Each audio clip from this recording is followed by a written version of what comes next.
Hi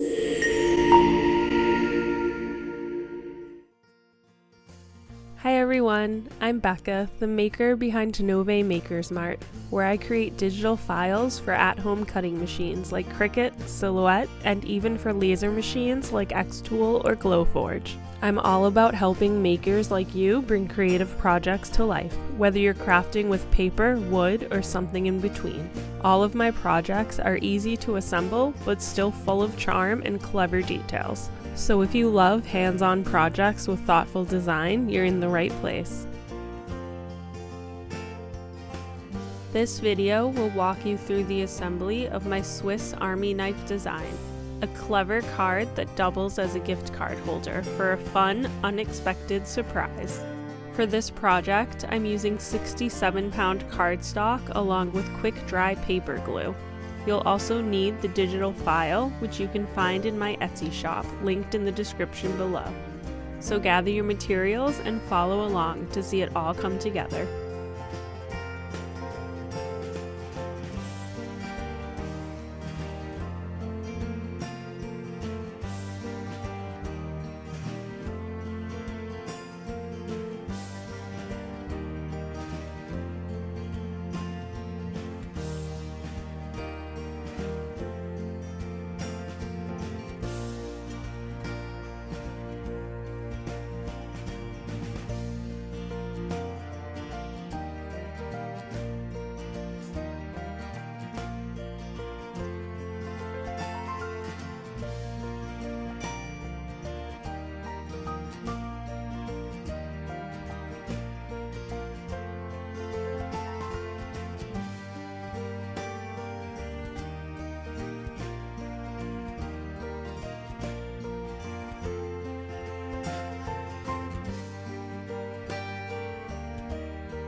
And that's it, your project is complete. Thanks so much for watching. I have plenty more projects coming your way, so be sure to like and subscribe so you don't miss a thing. And if you have ideas for what I should make next, I'd love to hear them. Happy crafting, everyone!